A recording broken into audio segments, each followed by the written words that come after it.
साथियों नमस्कार, एक बार पुनः स्वागत है आपका ज्ञान गंगा आयुर्वेद क्लासेस में। आज हम बात करने वाले हैं सत्या बुद्धि की बात करेंगे। सत्या बुद्धि कहाँ पढ़ना है? चरक शारीर स्थान का 5वां जो चैप्टर है पुरुष विजय शारीर के अंतर्गत हम लोग सत्या बुद्धि, जो कि इस टॉपिक का लास्ट मतलब ये टॉपिक है, इस सिलेबस का लास्ट पॉइंट है। तो आइए देखते हैं सत्या बुद्धि क्या है। सबसे पहले कंफ्यूजन होता है कि टर्म ही अपने आप में ऐसा है, शब्द ऐसा सत्या बुद्धि। जब आपसे वाइवा में पूछा जाता है, जब आपसे कमेंट में पूछा जाता है तो आपको कंफ्यूज जाते हैं, क्योंकि कभी आपने इसको सुना नहीं है, बहुत मतलब कि बहुत अच्छा सुना नहीं है, तो कंफ्यूज तो हो ही जाएंगे। तो देखते हैं सत्या बुद्धि। सत्या का मतलब होता है सत्य, बुद्धि मतलब होता है बुद्धि या ज्ञान, है ना। तो कहते हैं शुद्ध, सत्य मतलब शुद्ध ज्ञान की प्राप्ति होना, है ना। तो इसको कह सकते हैं कि सत्या बुद्धि का मतलब शुद्ध बुद्धि का स्वरूप। शुद्ध बुद्धि का स्वरूप सत्या बुद्धि का मतलब होता है, जो बुक में मिलेगा आपको, शुद्ध बुद्धि का स्वरूप, ऐसा आपको बुक में मिलेगा। इसका मीनिंग है शुद्ध बुद्धि। सत्या बुद्धि मतलब शुद्ध बुद्धि का स्वरूप या शुद्ध बुद्धि कह सकते हैं। अब क्या आवश्यकता है शुद्ध बुद्धि या सत्या बुद्धि की आवश्यकता क्यों पड़ी? तो हम लोग जानते हैं, इससे पहले इसके जस्ट टॉपिक से पहले हम लोगों ने मोक्ष की बात किया था, हेतु आदि पंचक की बात किया था, जो कि मोक्ष से रिलेटेड है। मोक्ष से रिलेटेड है तो उसमें तमाम चीजें बात की गई थी कि मोक्ष की प्राप्ति कैसे की जाती है, उसके बारे में विषय बताया गया है। तो देखिए सत्या बुद्धि को ये कह सकते हैं कि शुद्ध बुद्धि का स्वरूप, या ये कह सकते हैं मोक्ष मार्ग का दर्पण, मोक्ष का मार्ग दिखाने वाला, या मोक्ष मार्ग का दर्पण कह सकते हैं, या मोक्ष मार्ग का आईना। मतलब मोक्ष को प्राप्ति करने के लिए, मोक्ष की प्राप्ति हेतु आपको सत्या बुद्धि होना जरूरी है, शुद्ध बुद्धि का होना आवश्यक है। अब देखते हैं इसके बारे में क्या बोला गया है। तो क्या है सत्या बुद्धि को कैसे आइडेंटिफाई करेंगे, कैसे डिफाइन करेंगे, उसका स्वरूप क्या है, उसके कई पॉइंट दिए हुए हैं, ठीक है। इसके बाद देखेंगे सत्या बुद्धि किसे कहेंगे। तो सत्या बुद्धि समझना शुद्ध बुद्धि का स्वरूप, और शुद्ध बुद्धि को प्राप्त करने के लिए शुद्ध मन का होना आवश्यक है, शुद्ध मन का होना आवश्यक है। इसके बारे में देखते हैं। तो देखेंगे ये श्लोक है आपका, श्लोक चरक शारीर स्थान के 5वें चैप्टर का श्लोक नंबर 16 से लेकर 19 देख लेंगे। 16 से लेकर 19 से लंबा सा श्लोक है। डरिएगा नहीं श्लोक से, श्लोक आपको सिर्फ मीनिंग देखना है बच्चों। लेकिन इसको बिना देखे आपको क्लियर नहीं होगा, क्योंकि जब आप कंपटीशन तैयारी करोगे तो यही पॉइंट पूछा जाता है, ना कि आपको मीनिंग नहीं पूछी जाती है, हिंदी का पॉइंट नहीं पूछा जाता है, इसका ही श्लोक से संबंधित आपको पढ़ना होता है। देखेंगे शुद्ध सत्वस्य या शुद्धा सत्या बुद्धि प्रवर्तते। तो मतलब सत्या बुद्धि का प्रवर्तन, सत्या बुद्धि की प्राप्ति कब होती है? शुद्ध सत्वस्य, शुद्ध जब तक शुद्ध सत्व, सत्व मतलब मन, जब तक मन शुद्ध नहीं होगा तब तक सत्या बुद्धि की प्रवृत्ति या प्रवृत्ति नहीं होगी, मतलब उत्पत्ति नहीं होगी। तो सत्या बुद्धि अर्थात मोक्ष को प्राप्त करने के लिए आपको शुद्ध मन का होना आवश्यक है। तो अब शुद्ध मन क्या होता है? शुद्ध मन का जो रेफरेंस है जस्ट इससे जस्ट श्लोक से पहले है, चरक शारीर 5 का श्लोक नंबर 13 से 15। चरक शारीर 5 का श्लोक नंबर 13 से 15 देख लेंगे, शुद्ध मन का स्वरूप क्या होता है। तो वहां पर बोला गया है कि रज और तम से रहित मन, रज और तम से रहित मन जब केवल सत्व रूप में मन होता है, तो केवल उसमें कल्याणकारी भावना होती है, तो कहीं ना कहीं वो मोक्ष की तरफ प्रवृत्त होता है। तो इसको बोलेंगे शुद्ध सत्व से या शुद्धा सत्या बुद्धि प्रवर्तते, अर्थात शुद्ध मन वाले पुरुष में, शुद्ध मन वाले पुरुष मतलब जो रज और तम से रहित व्यक्ति होगा, जिसका मन रज और तम से रहित होगा, पुरुष में जो सत्या बुद्धि उत्पन्न होती है ना, जो सत्या बुद्धि उत्पन्न होती है, मतलब सत्या बुद्धि को प्राप्त करने के लिए क्या होना जरूरी है? शुद्ध मन का आवश्यक होना है। अब जब सत्या बुद्धि प्राप्त होगी तो उसके द्वारा हम लोग क्या क्या किस विजय प्राप्त करेंगे, है ना। तो विजय का मतलब कि क्या कहते हैं कि मोक्ष की प्राप्ति के लिए सत्या बुद्धि जब हम लोग अपनाएंगे तो उसके द्वारा क्या क्या होने वाला है ये देखेंगे। तो देखेंगे कि यया भिन्न अति बलम महामोहमयम तम, महामोहमयम तम, अर्थात कि जिस सत्या बुद्धि से, मतलब सत्या बुद्धि जो है शुद्ध मन से प्राप्त की जाती है, और जिस सत्या बुद्धि से अति बलिष्ठ मतलब बहुत ज्यादा बलवान, अति बलिष्ठ, भयंकर मोह स्वरूपतम, भयंकर मोह स्वरूपतम।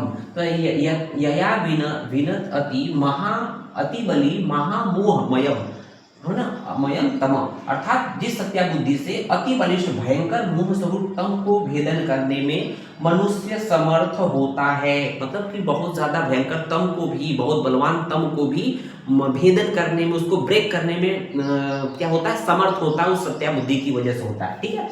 नेक्स्ट पॉइंट देखेंगे, सर्व भाव स्वभाव यया भवति निष्प्रिय, सर्व भाव स्वभाव यया भवति निष्प्रिय, अर्थात कि जिसके द्वारा, उसी सत्या बुद्धि की बात कर रहा है, जिसके द्वारा सभी उत्पत्ति धर्मा भाव के स्वभाव को जानकर मनुष्य निष्प्रिय हो जाता है। तो यहाँ पर देख लिया।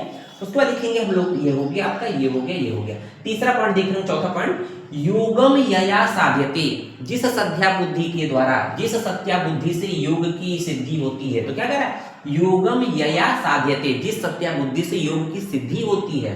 ठीक है। उसके बाद नेक्स्ट बात देखेंगे, सांख्यम संपद्यति यया, और जिस सत्या बुद्धि के द्वारा जिससे सांख्य अर्थात तत्व ज्ञान होता है, हो जाता है, जिस सत्या बुद्धि के द्वारा सांख्य अर्थात तत्व ज्ञान होता है। ठीक है। नेक्स्ट देखेंगे, यया नोपैत्य अहंकारम। ठीक है। तो यहाँ कह रहा है कि जिस बुद्धि के प्राप्त हो जाने पर, जिस बुद्धि के प्राप्त हो जाने पर, जिस सत्या बुद्धि के प्राप्त हो जाने पर अहंकार नहीं होता है। तो कह रहा है यया नोपैत्य अहंकारम, अर्थात जिसके बुद्धि, मतलब जिस सत्या बुद्धि के प्राप्त होने पर अहंकार बिल्कुल नहीं होता। जब अहंकार नहीं होगा तो अलग काम नहीं होंगे। ठीक है। उसको देखेंगे, न उपासते कारणम यया, है ना। तो जो उसके बाद जिस सत्या बुद्धि के द्वारा कारण का मतलब क्या है, जिससे मनुष्य पुनर्जन्म और मरण हो ऐसा कार्यों की उपासना नहीं करता है। तो कहने का मोक्ष तो वही होता है ना कि जो पुनर्जन्म और मरण के बंधनों से दूर हो जाए, सिर्फ मतलब जो कहते हैं ना कि बिल्कुल अलग हो जाए, आत्मा जो है पुनर्जन्म और मरण के चक्कर से, जो चक्र होता है उससे अलग हो जाता है, तभी तो मोक्ष की प्राप्ति होती है। करेक्ट। जिस सत्या बुद्धि के द्वारा कारण था जिसे पुनर्जन्म मरण हो ऐसा कार्यों की उपासना नहीं करता है, भाई इस बंधन से मुक्त हो जाता है। देखेंगे, यया न आलंबते किंचित सर्वम सर्वम सन्नसति यया, अर्थात जिसके द्वारा किसी राग द्वेष काम आदि का आलंबन मतलब आश्रय नहीं होता है, नहीं लेता है। मतलब सत्या बुद्धि प्राप्त होने पर किसी प्रकार का राग द्वेष, मतलब किसी को गाली गलौज, मतलब कि काम आदि, इसके मैथुन आदि की शक्ति बिल्कुल नहीं रहती है, काम आदि का आलंबन आश्रय नहीं लेता है। नेक्स्ट पॉइंट देखेंगे, जिससे सभी वस्तुओं का त्याग दिया जाता है। जिससे मतलब सत्या बुद्धि के प्राप्त हो जाने पर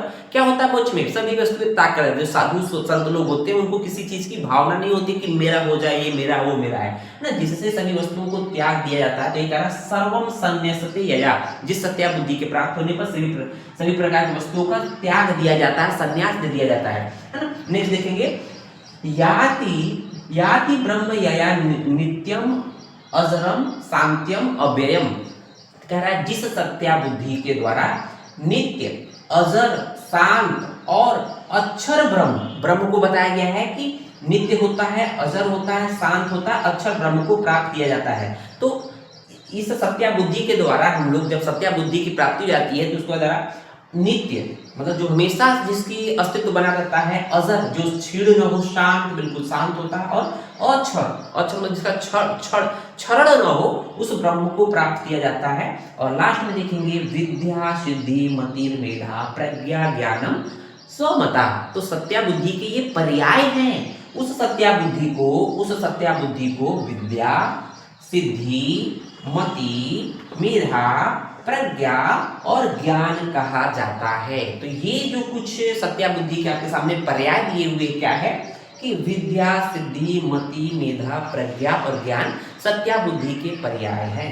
तो मोटा मोटा हम लोगों ने देखा कि सत्या बुद्धि के द्वारा क्या होता है, मोक्ष का मार्ग होता है, मोक्ष का दर्पण होता है, मोक्ष की प्राप्ति होती है। और बिना शुद्ध मन के सत्या बुद्धि की प्राप्ति नहीं होती। तो प्रश्न पूछेगा, सत्या बुद्धि की प्राप्ति के लिए कौन से तत्व की आवश्यकता होती है, तो वो है तत्व शुद्ध मन। शुद्ध मन के लिए हम लोगों ने बता दिया कि चरक शारीर स्थान 5वें चैप्टर का श्लोक नंबर 13 से लेकर 15 देखेंगे, उसमें शुद्ध मन का स्वरूप पाया जाएगा, बताया गया है, जिसमें रज और तम से रहित जो मन होता है अर्थात सत्व से युक्त मन होता है, दैट इज कॉल्ड शुद्ध मन बोला गया है। तो उम्मीद है ये लेक्चर कंप्लीट हो गया और समझ में आ गया होगा। और अधिक से अधिक वीडियो को लाइक करें, चैनल पे अगर नए हो तो सब्सक्राइब जरूर करें और अधिक से अधिक लोगों को शेयर करें। बच्चों अधिक से अधिक लोगों को शेयर करें। धन्यवाद। जय हिंद, जय भारत।